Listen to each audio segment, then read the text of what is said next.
buenas noches, amigos televidentes. Qué placer nuevamente volvernos a reencontrar en esto que todas las noches usted disfruta y que se llama 8 en punto.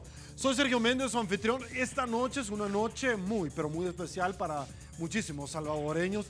Y es que ya lo habíamos adelantado, estaremos conversando acerca de la solicitud que en alguna medida se ha conocido en las diferentes redes sociales, en muchos tabloides de los cuales en su madera han publicado que la Universidad José Simeón Cañas UCA va a profundizar y a pedir que se reabra precisamente la masacre de los jesuitas. ¿Cuál será el futuro de este caso en la Audiencia Nacional Española, donde el juez Eloy Velasco está conociendo y que ha sido trasladado ya un militar, habiendo agotado, señores, todo el mecanismo en los Estados Unidos, Inocente Montano, para poder impedir de una u otra forma el traslado desde aquel país del norte hacia la península ibérica? Conversaremos con el padre André Oliva, está con nosotros, y también con el licenciado, el doctor Manuel Escalante, quien es abogado constitucionalista del IDUCA. Con ellos hablaremos con relación a estos temas. Le planteo la pregunta, acompáñeme producción rápidamente, que esta noche queremos compartir con todos ustedes, por supuesto, para que usted sea parte activa de la entrevista 8 en punto, la cual dice así: según su valoración, ¿cree que es conveniente en que se reabra el caso del asesinato de los jesuitas? ¿Por qué planteamos esta pregunta? Bueno, hay funcionarios que no acompañan esta iniciativa. Aguánteme un ratito, ya se la voy a plantear. Para que nunca, señores, cambie lo mejor del Salvador, nosotros estamos cambiando por ti. Este segmento es presentado gracias a Banco Agrícola, múltiples soluciones digitales para que hagas tus transacciones en el lugar y en el momento que tú más lo necesites. Banco Agrícola hace posible el primer segmento de la entrevista, 8 en punto.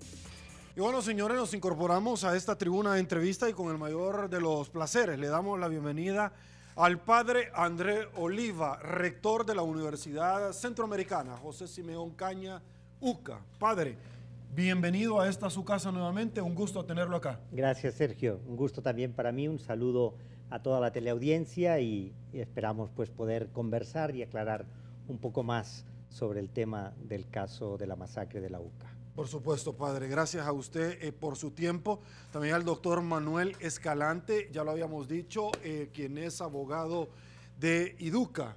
Sí, bueno, doctor, muchas gracias. Buenas noches, gracias por acompañarnos. Muchas gracias por la invitación y también esperamos poder resolver algunas dudas, ¿no?, ante la opinión pública salvadoreña. Perfecto. Más adelante, El Salvador, les vamos a presentar el tradicional collage de noticias que están íntimamente ligadas con los tópicos que esta noche vamos a desarrollar con nuestros invitados. Padre, quizás arrancar un poquito antes de venirnos a nuestro país a esta decisión luego del gobierno de los Estados Unidos, los tribunales, luego de que Inocente Montano agota todos los mecanismos existentes dentro de la legislación de aquel país del norte para evitar de una u otra forma el traslado hacia España, a la Audiencia Nacional Española, como así se había solicitado. Vemos nosotros, yo no quisiera, ya lo voy a hacer con usted porque usted es el especialista, ingresar en una especie de derecho comparado, porque esta iniciativa sí surge efecto de trasladar a este representante del ente castrense, Inocente Montano, de Estados Unidos y no en El Salvador. Aguántame un ratito, pero ya le doy ese adelanto. ¿Qué es lo que se podría esperar ante la llegada y la privación de libertad inmediatamente de este ex miembro del ente castrense? Por favor, padre. Bueno, la extradición del coronel Montano a España es muy importante porque también aquí en El Salvador se solicitó la extradición, ¿verdad?, de 17 militares que están como posibles sospechosos de haber participado en el caso de la masacre de la UCA, y El Salvador negó esa extradición. En cambio, en Estados Unidos sí se aprobó la extradición. Realmente pues la defensa del coronel Montano fue poniendo todas las apelaciones que pudo hasta que llegó al último momento y pues hasta incluso la Corte Suprema de Justicia de Estados Unidos y pues dijo que sí, que había que extraditar a Montano. Incluso pues otros funcionarios recomendaron la extradición de Montano a España porque España era un gran aliado en la lucha contra el terrorismo, ¿verdad? Y estaban solicitando precisamente a Montano por un acto de terrorismo. Entonces, así es trasladado Montano a España. En la Audiencia Nacional Española se le llama a hacer su primera declaración y se le decreta la prisión incondicional hasta que llegue el momento del juicio oral, que es el que ahora se puede poner en marcha porque ya hay una persona de los que están acusados de haber sido autores intelectuales de ese crimen de lesa humanidad o de terrorismo de Estado en España, ¿no? Entonces, eso significa que pues, en España puede haber un juicio, ¿verdad?, en contra del coronel Montano, y por tanto eso nos va a permitir conocer más sobre el caso de la masacre en la UCA. Ok, padre, entiendo yo que lo primero que se debe de hacer es erogar una cantidad de dinero, como tradicionalmente se hace en estos tribunales, para de una u otra forma sanear, cubrir las resultas de este juicio. ¿Qué sucede en el caso del coronel Inocente Montano? ¿Surge también la misma suerte? ¿Qué pena podría afrontar? Bueno, según el mismo abogado defensor en una rueda de prensa que hizo dirigida a El Salvador vía Skype, la pena que podría afrontar Montano es la pena máxima que existe en España, que son 30 años de cárcel, ¿verdad? Y eso es lo que podría afrontar si realmente pues en la audiencia que haya el juicio oral pues lo considera que fue culpable de ese asesinato o ese crimen de lesa humanidad. Ok, doctor Escalante, voy con usted. El padre Andreu Oliva ya había hecho referencia cronológica que en su momento se solicita la extradición de 17 militares salvadoreños que hoy por hoy se encuentran dentro de nuestro país. Hay varias cosas que a mí me llaman muchísimo la atención. Primero, como abogado penalista, y segundo, como constitucionalista que soy. La primera de estos es que se hace una interpretación en la Corte Suprema de Justicia en su momento, por allá por el año 2012, si me equivoco me corrige, y es que se determina que la difusión roja girada por un ente jurisdiccional se debe de entender no como la detención, sino que se debe de entender únicamente para efectos de ubicación, cuando la legislación penal vigente aplicable a la materia ya establece en su parte procedimental que no es igual a detención. ¿Por qué cambiaron las reglas del juego en su momento? Claro, como usted bien lo indica, en el 2012, cuando se da la difusión roja, estaba claro que el objetivo era localización con captura con fines de extradición, ¿no? Eso es lo que básicamente establece la normativa de la Interpol. Ahora bien, sin duda, la Corte Suprema de Justicia hizo sus valoraciones, hizo también una interpretación errónea del artículo 28 de la Constitución. Digo que es errónea porque posteriormente, en el 2015-2016, la Sala de lo Constitucional corrige esa interpretación y dice que el artículo no se interpreta como lo hizo en su momento la Corte Plena, exactamente. Luego, también traer a cuenta, por tu pregunta, Sergio, el papel que juega o cómo podría interpretarse técnicamente lo que ocurre de la extradición de Estados Unidos hacia España, ¿no? Porque entonces eso demuestra si Estados Unidos acepta la extradición, lo hace porque sabe que hay una difusión roja, que la difusión roja tiene captura con extradición y además que la petición que plantea España reúne todos los requisitos del derecho internacional como para que se proceda a esa solicitud. Entonces, claro, lo que está ocurriendo actualmente o lo que ocurrió en el caso de Inocente Montano frente a la jurisdicción o al caso salvadoreño está demostrando que lo que se pidió desde España realmente debía surtir efecto jurídico tal cual se había pedido, ¿no? Ahora, la otra pregunta, doctor Escalante, es, usted recordará, padre Andreu Oliva, que estos 17 militares fueron precisamente a un recinto castrense, y en aquel entonces, ya lo voy a citar porque ha emitido juicio de valor últimamente con relación a este tema, el general David Munguía Payés procede a darle resguardo. Yo he tratado de buscarle y le he dado vueltas desde introducción al estudio del derecho romano, hasta las últimas materias de la universidad, y yo no encuentro dónde está la figura del resguardo en ningún lado de la legislación vigente aplicable en la materia. ¿A dónde está esa figura de resguardo, doctor? Pues no existe, es decir, desde la perspectiva del ordenamiento jurídico, realmente el término técnico o la construcción aparentemente técnica que intentaron utilizar es resguardo voluntario, ¿no? Es decir, cuando la Fiscalía junto a la Policía intentan ejecutar las órdenes de extradición o la difusión roja, para ser exactos, pues le notifican al juzgado de paz que estaba llevando el procedimiento que ellos se encontraban en resguardo voluntario, pero como tú bien lo indicas, esa figura no existe y el contrario, es una figura que se inventan, porque es un invento no en el momento, que atenta directamente contra el Estado de Derecho, porque lo que generó fue impedir que se ejecutara una orden que estaba dentro del marco del Tratado Internacional, de Derecho Internacional, como es las órdenes de Interpol, ¿no?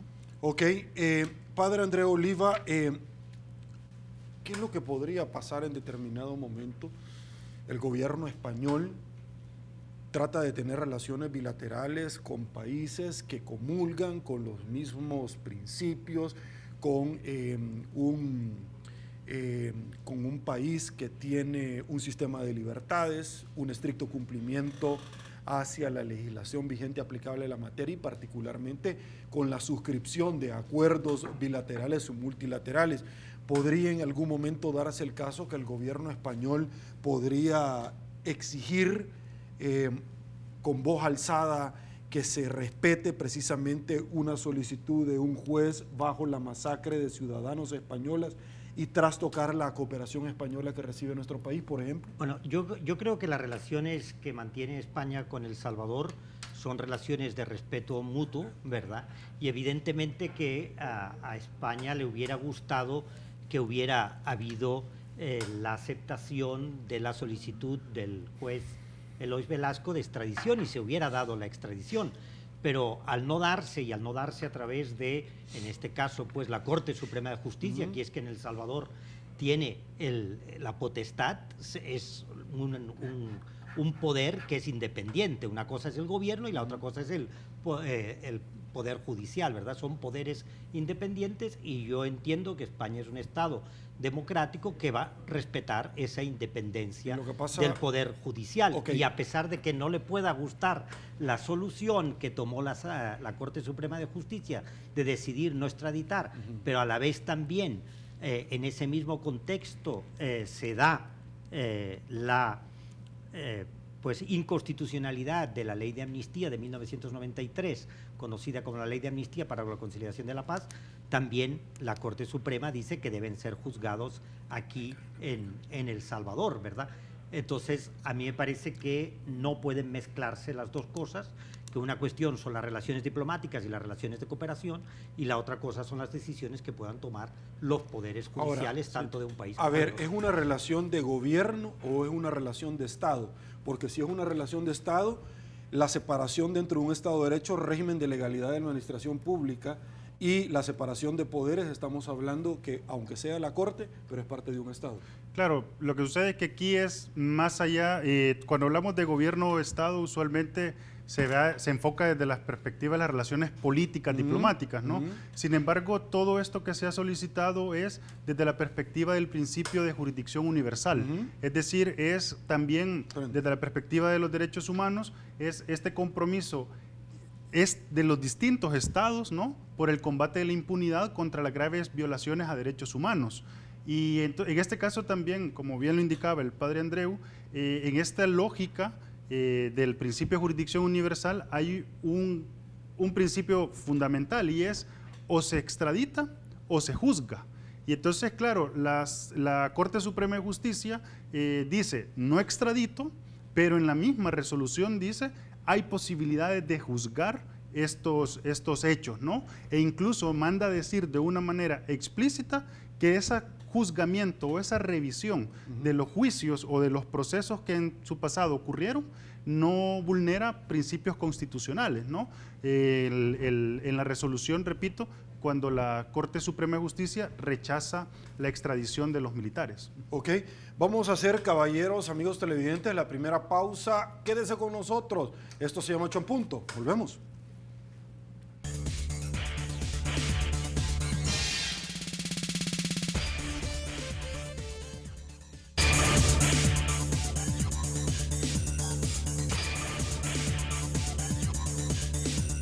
Señores, estamos de regreso. Mil gracias, El Salvador, por su preferencia.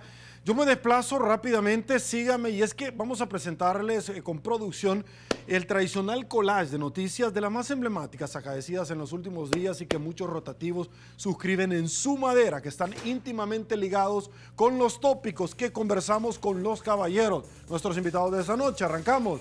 Dice así: autoridades de la UCA solicitarán reapertura del caso Jesuitas. Prisión para un exmilitar salvadoreño por el asesinato de los jesuitas en 1989. Orlando Montano, acusado de asesinar a 6 sacerdotes jesuitas, incrimina al expresidente Cristiani. De eso vamos a hablar porque hay rotativos que hay posiciones encontradas. Cristiani: no tengo ni idea por qué Montano me involucra en el caso de los jesuitas. UCA retirará toda acusación contra Cristiani por caso jesuita, ya se lo vamos a presentar. Munguía Payés asegura que reabrir casos jesuitas solo sería un gasto de energía, por eso le preguntábamos anteriormente. Giovanni Galea, sobre asesinato de jesuitas: no nos podemos dar el lujo de juzgar casos del pasado. La gente pregunta, ¿por qué no? Fiscalía pide la reapertura del caso jesuita en El Salvador. Nos incorporamos. Padre André Oliva, conocemos que en la Audiencia Nacional Española, en su momento, la querellante Bernabeu había dicho que precisamente esta solicitud no involucraba por el momento, así lo dijo, esbozando las palabras, al expresidente Cristiani. ¿Qué tan cierto es esta publicación? Producción, acompáñeme, donde la universidad a la cual usted dignamente representa ciertamente va a pedir un sobreseimiento a favor del expresidente Cristiani. Por favor. No, yo creo que no vamos a pedir en ningún momento un sobreseimiento porque eso no nos corresponde a nosotros pedirlo, ¿verdad? Lo que sí podemos decir es que con la sentencia de la Sala de lo Constitucional declarando la ley de amnistía inconstitucional, pues ahí se abre un nuevo marco y por otro lado, pues esa misma sentencia hace referencia a que deben ser juzgados los casos señalados en la Comisión de la Verdad. Entonces, en el caso de la Comisión de la Verdad y en lo que la Comisión de la Verdad afirma, pues realmente ahí no se involucra al expresidente Cristiani y tampoco en la Audiencia Nacional Española pues pudo seguirse en el juicio manteniendo al expresidente Cristiani como encausado, ¿verdad? Entonces lo que sí parece que al menos por el momento pues no existen las pruebas suficientes para que Cristiani pueda ser encausado como autor intelectual de esta masacre. Ahora, existe la posibilidad, voy con usted, de que la figura, que entiendo porque obviamente he leído un poco, de un tipo de criterio de oportunidad pueda recibir el ex militar Inocente Montano.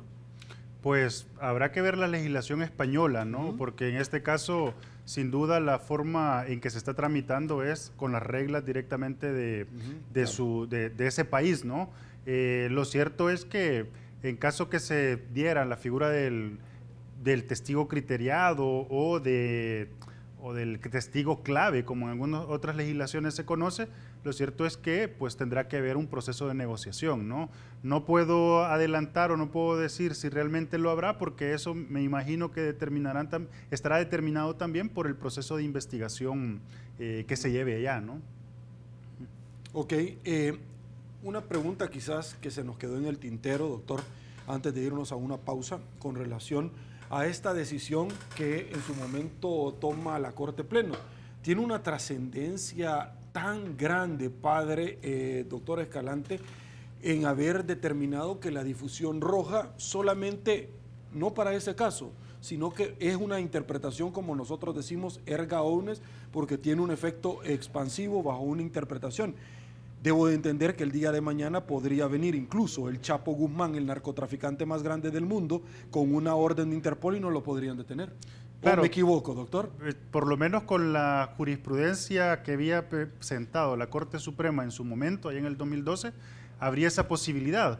Aunque también hay que decirlo las cosas en sus justos términos, ¿no? Porque también, desde mi punto de vista, de una forma llamativa, el párrafo donde dejaba sin efecto la difusión roja comenzaba diciendo en esta ocasión, es decir, como que dice muchas veces el legislador, por esta única vez. Exactamente, lo estaba dejando qué bien, amarrado. solo para eso. Exacto. Sin embargo, como repito, este lineamiento, estas ideas, pues han sido superadas porque en el 2015 la Sala de lo Constitucional corrigió y estableció claramente que toda difusión roja es para localización, captura, con fines de extradición. O sea que ya realmente esta situación ha sido superada en nuestro ordenamiento jurídico. Y si ha sido superada, ¿por qué después de tanto tiempo no ha detenido, no ha sido posible la corporación policial detener a estas personas? Se refiere a los 17, militares. Interesante la pregunta, ¿eh? Exactamente, pero ahí es donde viene el elemento que cuando se da la reiteración, allá en el 2016, nuevamente contra porque en 2012 se pide por primera vez, la Corte lo impide, la Sala de lo Constitucional cambia el criterio de la difusión roja y allá en el 2016 se reitera la difusión roja y el 5 de febrero de 2016 se captura a 4 de los militares, ¿no? Que eso dio como resultado, pues, que en julio se diera la inconstitucionalidad de la ley de amnistía y en septiembre, octubre de ese mismo año, pues se deniega la extradición de ellos, pero se dice, bueno, no se extraditan, pero hay posibilidades de juzgamiento en El Salvador. O sea que si lo vemos desde una perspectiva técnica, realmente la difusión roja sí fue ejecutada, pero solo para 4. Los otros 13, durante todo ese tiempo, quedaron prófugos, ¿no? O sea, verdaderamente el cuerpo policial, pues, no fue capaz de ejecutar esa orden que sí había sido capaz con los otros 4, ¿no? Ahora, en el caso del señor Benavides, padre, en aquel momento la Comisión de la Verdad dio un informe y habló sobre este tema. Hubieron juzgamientos que no es que no llenaron las expectativas, simple y sencillamente para muchas personas no era lo que se esperaba si realmente se pretendía llegar a la verdad fuera cual fuera. El tema es que se condena a una persona que no sé si este es el criterio, yo lo voy a traer a colación porque he conversado con muchas personas, donde al final esta persona era la que menos tenía que ver, pero la terminan condenando y luego se ve beneficiado por la ley de amnistía, hoy derogada, y sabemos que obviamente él sigue guardando prisión. No. ¿Su opinión sobre esto? Yo creo que hay que ser cuidadoso porque el coronel Benavides no es que fuera la persona que menos tuviera que ver. El coronel Benavides dirigió la operación, ¿verdad?, del asesinato material de Elba, su hija Celina y los 6 jesuitas de la UCA. Entonces, el coronel Benavides fue sentenciado a 30 años y se le declaró culpable de haber cometido los 8 asesinatos, ¿verdad? Por otro lado, otra persona que también fue condenada a 30 años, que era la pena máxima en ese momento, fue el teniente René Yussi Mendoza, ¿verdad? Que también fue condenado, pero en este caso él solo fue condenado por la muerte de Celina Ramos, ¿verdad? De la niña de 15 años. Entonces, evidentemente, ese juicio fue un juicio que fue fraudulento, que no cumplió con todas las garantías de ley, ¿verdad? Porque estaba realizándose en septiembre de 1991. Todavía estábamos en plena guerra, no se habían firmado los acuerdos de paz y la Fuerza Armada tenía un gran poder. Un poder que todavía no ha perdido. Y yo creo que varias de las cosas que hemos señalado esta noche muestran el enorme poder que tienen estos señores que dirigieron la Fuerza Armada en los años 90, ¿verdad? Se les aplicó una interpretación de lo que es la difusión roja que les favorecía. no fue capaz la policía de detenerlos, ¿verdad? Y solamente detuvo a aquellos 4 que ya habían sido juzgados en el año 1991 por ese juicio ante el que fueron presentados 10 militares salvadoreños que fueron los hechores materiales de ese, ¿verdad? En el año 2000 a los autores intelectuales se les sobresee por prescripción, ¿verdad? Okay. del crimen, ¿no? Al haber pasado ya más de 10 años, y es un sobreseimiento que también pues es discutible, y por eso estamos ahora solicitando la reapertura del caso nuevamente, ¿verdad? Entonces es contra este grupo de la Fuerza Armada que tomó la decisión de asesinar a los jesuitas y no dejar testigos, y de esa manera se llevaron de encuentro a Julia Elba y a su hija Celina, ¿no? Entonces eso, el hecho de todas estas situaciones que se han dado, ¿verdad? Como fue la sentencia que dio la Corte en pleno en el año 2012 de no autorizar la extradición, pues muestran que la Fuerza Armada sigue teniendo mucho poder y que incluso el Poder Judicial tiene temor a la Fuerza Armada, y también la Policía Nacional Civil no se atreve, ¿verdad?, a detener a estos hombres que sabían perfectamente dónde estaban, simplemente que por su grado militar que habían ostentado, pues no se atrevieron a detenerlos. Incluso eso de que ellos pues se refugiaran en un cuartel militar también obedece a ello, ¿verdad? A decir, estas personas tienen son representantes de una institución militar y entonces se les respeta,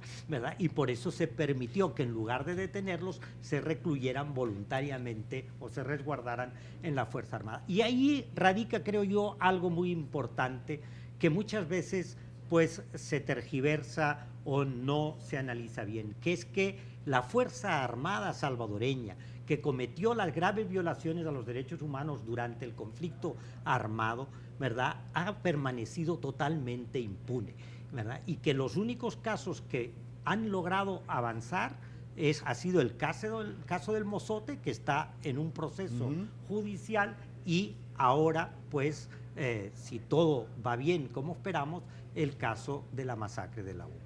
Ok, ¿qué sucedió, padre? Porque ustedes son las personas indicadas y por eso yo les planteé, he conversado con varias personas y una de las tesis es la que yo le trasladaba anteriormente y que usted ya responde. ¿Qué pasó, padre, con aquella testigo sobreviviente que en algún momento se manejó que había sido trasladada hacia los Estados Unidos para protegerla y que en su momento conversaría sobre cómo se dieron los hechos? Bueno, ¿es cierto? Es cierto, y de hecho, pues gracias a ella es que no se pudo seguir sosteniendo que no había sido la Fuerza Armada la que había cometido el crimen.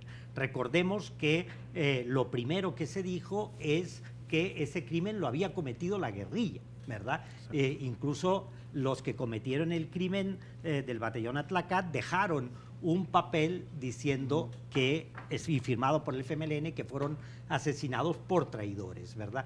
Entonces, esa visión de los hechos o esa versión se quiso mantener, ¿verdad? Y es porque la testigo dice que no, ¿verdad? Que ella vio a los miembros de la Fuerza Armada, que son los que entraron a la residencia de los jesuitas y los que cometieron el por la vestimenta distintiva. Por la vestimenta, por las voces, por la manera de dar las órdenes, etcétera, ¿verdad? Entonces, eso quedó después comprobado. También recordemos, ¿verdad?, que los que participaron en el asesinato, a excepción del coronel Benavides y de Camilo Hernández, ellos, ¿verdad?, declararon e incluso dijeron a quienes habían matado, ¿verdad?, y cómo había sido todo. No en el juicio, lo dijeron en declaraciones previas ante la Comisión de Hechos Delictivos de la Fuerza Armada, investigadora de Hechos Delictivos de la Fuerza Armada. Y entonces esas declaraciones son muy importantes y fueron consideradas,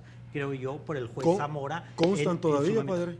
Pues la existencia de esto, deberían de. Existen, ¿verdad? En el IDUCA las tenemos, además, ¿verdad? Podrían Entonces, ser solicitados por la aunque Audiencia Nacional Española. pueden ser solicitadas por la Audiencia Nacional Ya fueron Española. solicitadas. Ok. Fueron solicitadas, sí. Y además, pues, esas declaraciones, aunque después se desdijeron y los mismos que habían declarado dijeron que habían sido declaraciones tomadas bajo presión, ¿verdad? Como queriendo precisamente culpabilizar a este grupo de la Fuerza Armada para dejar libres a los autores intelectuales. Y eso es precisamente lo que no podemos permitir.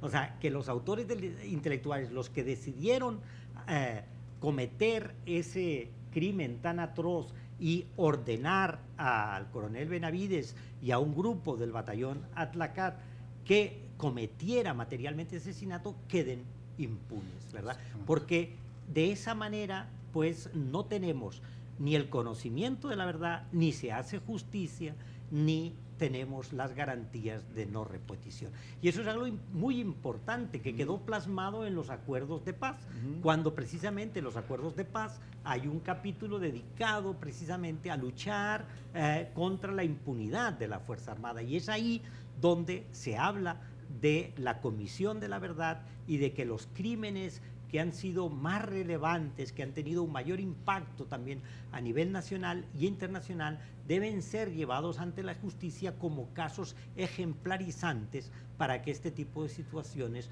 no vuelvan a repetirse en nuestro país. Perfecto. Sí, ¿Quería agregar algo, por favor? Exactamente, solo porque también el padre ha mencionado dos momentos muy importantes. Claro, el caso jesuitas es un caso que ha estado frente al sistema judicial o ha intentado estar frente al sistema judicial salvadoreño aproximadamente durante 30 años, ¿no? Entonces, solo mencionarles que en 1991, estas declaraciones que el padre menciona, que se virtieron de los autores materiales, ese fue el juicio del 91, ¿no?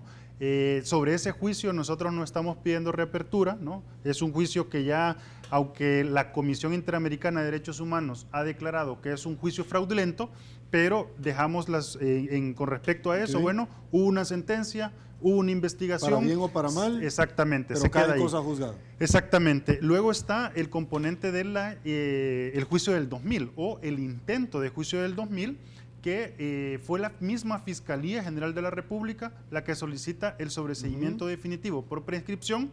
¿Eso qué significa? Significa que en esos, contra los autores intelectuales, ni siquiera hubo investigación. ¿En qué año fue eso? Esto fue en el 2012, la audiencia inicial fue el 12 de diciembre, hace exactamente unos 4 años, ¿no? El 12 de diciembre de 2000, y ahí donde la Fiscalía renuncia completamente a iniciar una investigación. O sea, esto lo menciono también porque en el 2000 ni siquiera se puede alegar cosa juzgada porque nunca se llegaron a conocer el fondo de los hechos, o sea, nunca hubo una sentencia e incluso la misma Fiscalía renuncia. Por eso es que también hay que decirlo, es muy relevante esta decisión de la Fiscalía de apoyar la reapertura ahora en el 2017, porque eso significa que está corrigiendo su postura inicial. Ok, voy con usted, doctor Escalante, y es que cuando el señor Benavides, padre, es condenado en su momento, en el 91, en el 92 en la suscripción de acuerdos de paz en nuestro país se da luego la ley de amnistía, antes la ley de reconciliación nacional, que es la que hoy por hoy todavía sigue vigente, pero muchas personas se preguntarían por qué lo detuvieron. Ah, bueno, lo que pasa es que todo vuelve a su estado normal. ¿Qué pasa con los 17? Porque en algún momento militares podrían decir, mire, pero ya prescribió. Hablemos de eso, de la prescripción. ¿Ya prescribió? Pues no. ¿Para esos 17? Exacto. ¿Por qué? No ha prescrito por básicamente dos motivos. El primero de ellos creo que es el más relevante y es que estamos frente a la masacre de la UCA, estamos frente a un crimen de lesa humanidad y un crimen de guerra. O sea, es decir, reviste las dos características. Y para esto no lo digo por ser una interpretación desde el IDUCA ni personal, sino que esto ya lo dijo la misma Corte Suprema de Justicia en pleno cuando se deniega la extradición del coronel Benavides y se decide enviarlo a que continúe cumpliendo con la pena, como decide poner las cosas hasta antes de la ley de amnistía, ¿no? Y leo textualmente la página 25 de la resolución 23S-2016. Dice textualmente, este tribunal tiene en cuenta que contra el señor Benavides existe un proceso penal de 1991 en el que ya no continúa produciéndose efectos el ocurso de gracia de la amnistía.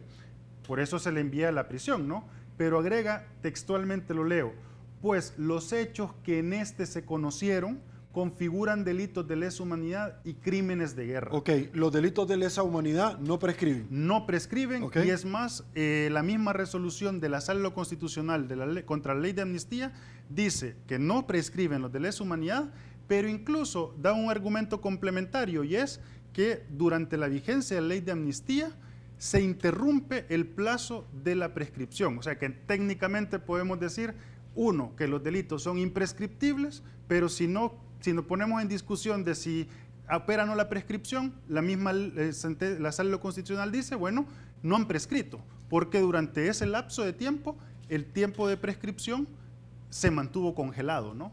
Padre, ¿quería agregar algo? No, en esa misma línea, ¿verdad? Que aunque prescribieran los delitos de lesa humanidad, es importante señalar que en este caso, al existir la ley de amnistía y haberse utilizado la ley de amnistía como un impedimento para poder realizar un proceso judicial contra los presuntos hechores y autores intelectuales de este caso, entonces se detiene el tiempo y por tanto solo habrían pasado, ¿verdad?, los 4 años del año hasta el año 93, ¿sí?, ¿verdad?, más el último año, por tanto son 5 años y son 10 años que se necesitaría para la prescripción. Ok, vamos a otra pausa comercial, señores, esto se llama 8 en punto, volvemos.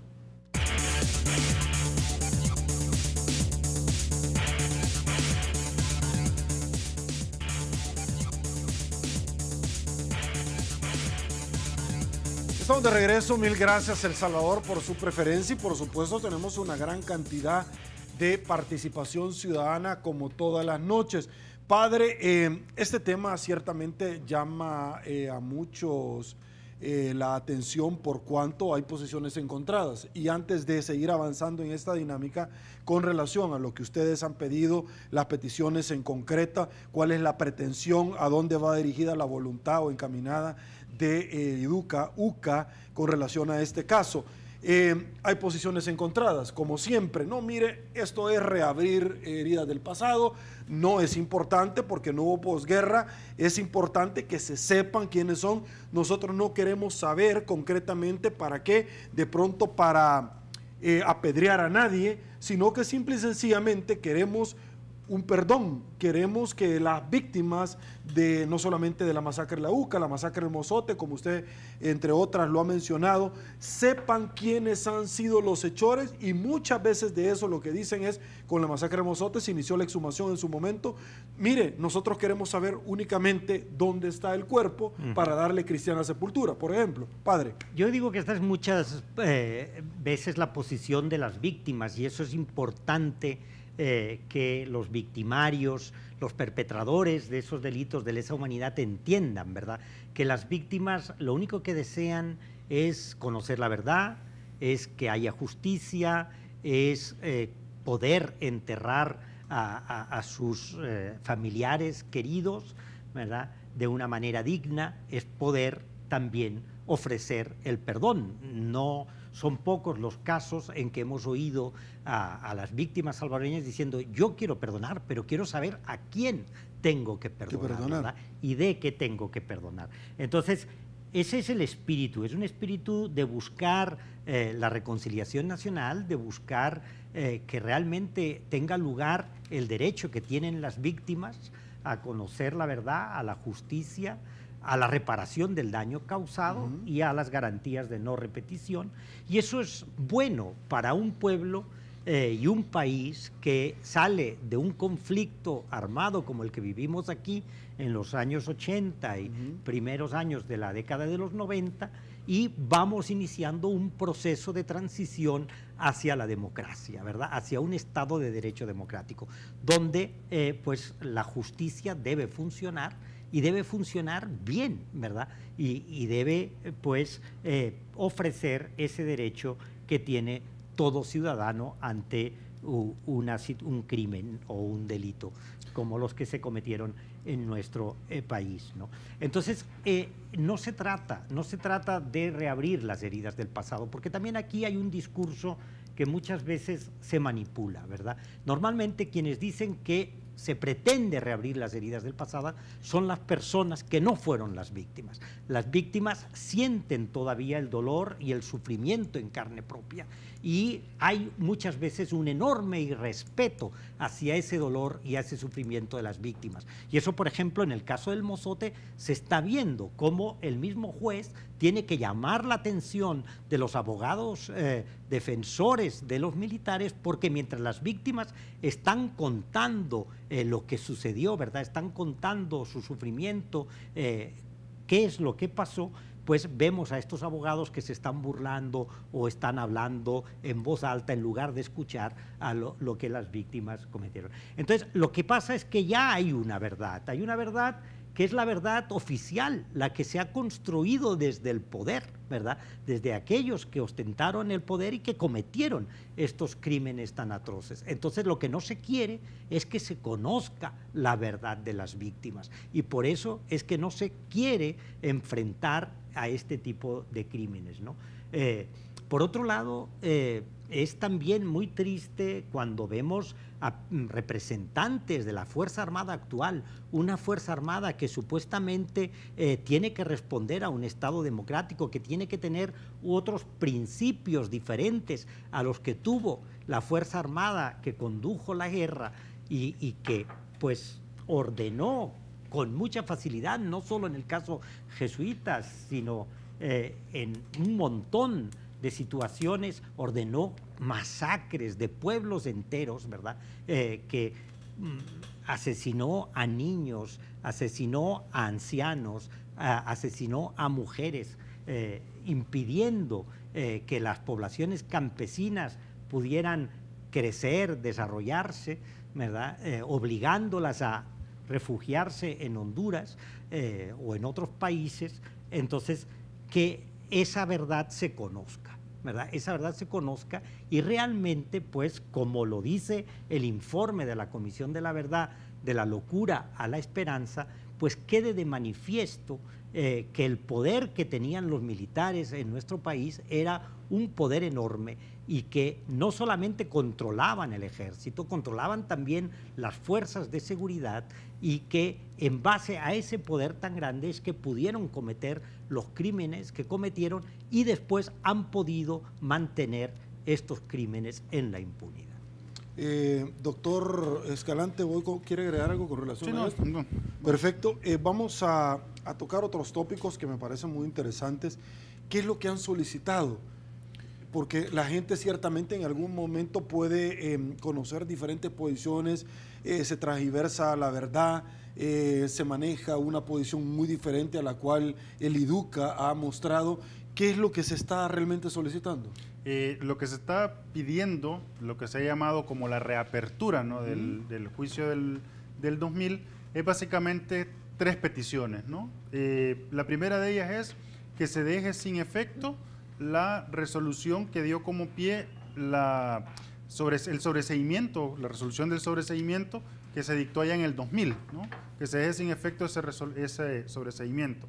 Segundo, que la Fiscalía, se le ordene a la Fiscalía General de la República que presente un nuevo requerimiento fiscal, porque como le indicaba, en el 2000 fue la misma Fiscalía la que pidió el sobreseimiento por prescripción, es decir, la misma Fiscalía renuncia a la promoción de la acción penal. Exactamente. Entonces, en este caso es, pues, como es un caso que está en la Comisión de la Verdad, la Sala de lo Constitucional ha dicho que esos casos se deben de iniciar, investigar y judicializar, entonces que se le pide a la Fiscalía que presente un requerimiento conforme a esa sentencia de inconstitucionalidad.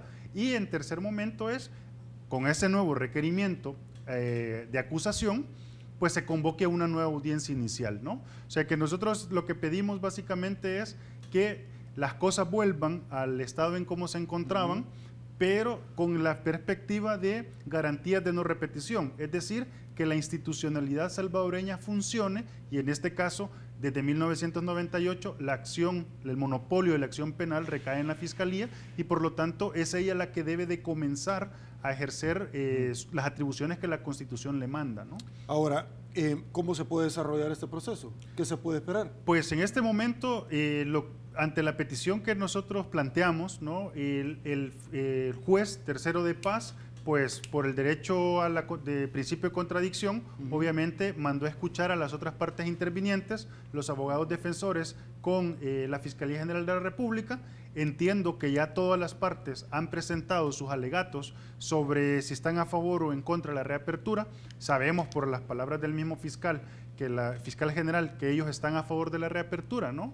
Y entonces ahora estaríamos a la espera de que el juez tercero de paz pues resuelva lo pertinente. Y lo pertinente tiene que ser conforme a la sentencia de inconstitucionalidad de la ley de amnistía, es decir, que la exija a la Fiscalía que presente un nuevo requerimiento y obviamente ahí iniciamos todo el proceso penal como se conoce en la actualidad, porque ese es otro asunto que difiere con respecto al caso del Mozote. El caso del Mozote es la reapertura, pero este caso se inició allá por 1991, cuando estaba el Código Procesal Penal del 73, mientras que esta audiencia del 2000 se va a conocer con el procesal de 1998, pero que ya son básicamente las mismas reglas del proceso acusatorio que tenemos en la actualidad, ¿no? Ahora, del 98 para acá se vuelve un proceso mixto, oral, escrito, que integra elementos diferentes porque en el pasado el juez iba a recabar los elementos o órganos de prueba, en este caso está en el escritorio esperando a que las partes se lo lleven. Exactamente, ¿no? Antes de 1998 el proceso era eminentemente inquisitorial, es decir, quien tenía la acción de investigación era el juez y la Fiscalía simplemente apoyaba, ¿no? En cambio, a partir del 98, la acción de investigación le corresponde a la Fiscalía y como tú bien lo indicabas, el juez es un director del proceso, ¿no? Él va gestionando en función de lo que las partes vayan proponiendo, ¿no? Ok, ¿a quiénes se podrían acusar? ¿Qué es lo que se podría esperar? Podrían haber otras detenciones porque en determinado momento la rebeldía se podría dar si no compadecen a un juicio, se podrían dar órdenes judiciales de detención.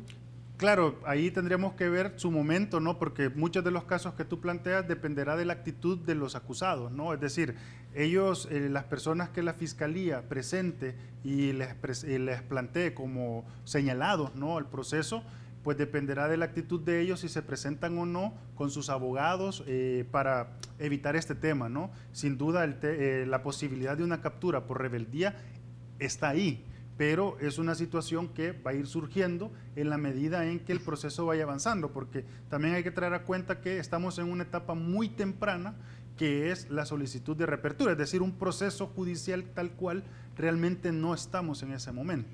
Ahora, lo ideal sería precisamente que, y ese es el llamado que yo haría a todos los que pudieran estar, con sospecha de ser autores intelectuales y sean llamados ya, o requeridos por la Fiscalía o por el juez, pues que sean juzgados en libertad, ¿verdad? Sean juzgados en libertad y que todo ese proceso de instrucción que todavía falta hacer, porque en el caso de los autores intelectuales no ha habido un proceso de instrucción, que eso se pueda hacer, ¿verdad? Y que mientras pues los posibles sospechosos del caso permanezcan en libertad, porque precisamente no se trata de ningún tipo de revancha, ningún tipo de venganza, sino de conocer la verdad y que se haga justicia, y por tanto no es necesario que estas personas, el proceso de instrucción, tuvieran que hacerlo detenidos. Yo creo que como un principio de muy buena fe está muy bien, padre, pero ¿cuál sería la pena posible que podrían afrontar estas personas? De no solicitarte la detención o en el peor de los casos medidas, se corre el riesgo en algún momento de que simple y sencillamente en la etapa de instrucción se estanque el proceso porque no se le puede ni absolver ni condenar a un ausente. Exactamente, aunque hay que tomar en cuenta un elemento cuando es un delito lesa humanidad. Exactamente, aunque esto también hay que tomar en cuenta que va a poner a prueba todo el sistema judicial salvadoreño, porque estas personas sin duda el juicio en España está activo y por lo tanto ellos tienen siempre la difusión roja. Está activa la orden de captura de ellos a nivel internacional. Entonces, claro, lo que ocurra en El Salvador, como decía, va a depender de su actitud, porque se espera colaboración, ¿no? Por lo menos por parte, como ya lo indicaba el padre, por parte del IDUCA no se solicitaría estas órdenes de captura.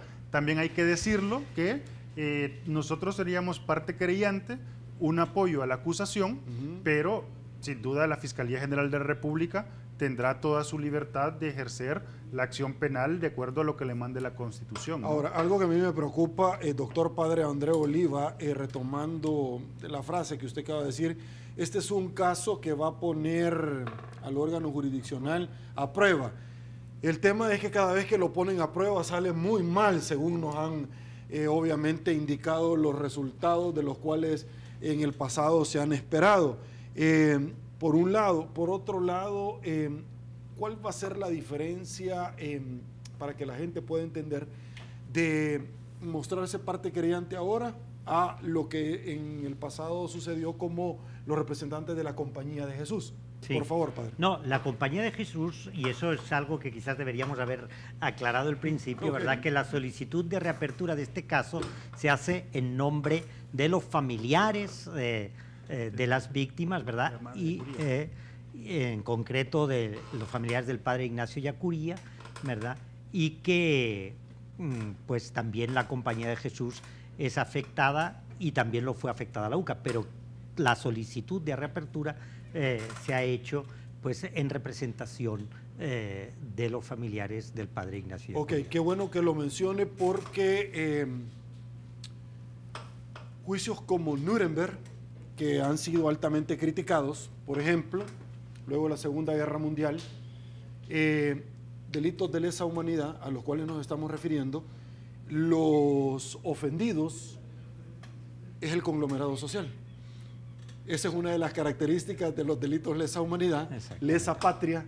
Qué bueno que usted lo mencione, padre, porque cualquiera, no necesariamente en una línea directa de afinidad y consanguinidad, podría llegar y decir, señores, yo me siento ofendido. Exactamente. Como los delitos de medio ambiente, por ejemplo, también. Exactamente, pero aquí también hay que tener en cuenta y hay que enfatizar que no solamente está el derecho de las víctimas a pedir justicia, sino principalmente el deber del Estado de dar la justicia, ¿no? Aquí también hay un elemento y eso también hay que traerlo a cuenta, y es que todas estas solicitudes de reapertura, lastimosamente al día de hoy, caso Mozote, Monseñor Romero, masacre del Zumpul, Hermana Serrano, todos estos de la casos Zona Rosa, por ejemplo, han sido a petición de las víctimas, cuando debería de haber sido iniciativa de la Fiscalía, porque, repito, una cosa es el derecho de las víctimas a acceder a la justicia, que está muy bien, pero la otra es que el Estado no puede renunciar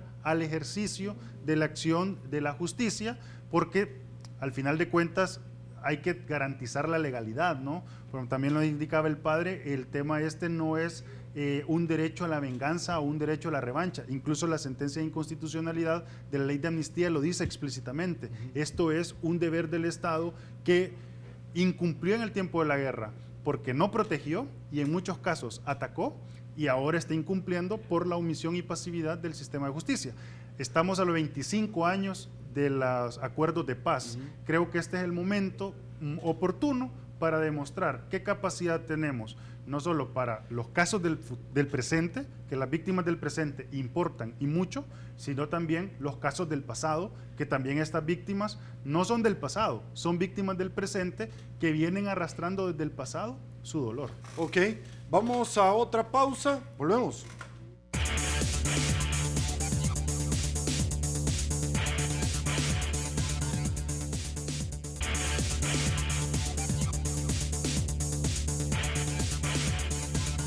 Estamos de regreso, señores, ya no hay tiempo para más. Agradecerle la sintonía de principio a fin, disfrutando la entrevista 8 en punto, porque abordamos los temas a este estilo, de la forma que debe de ser.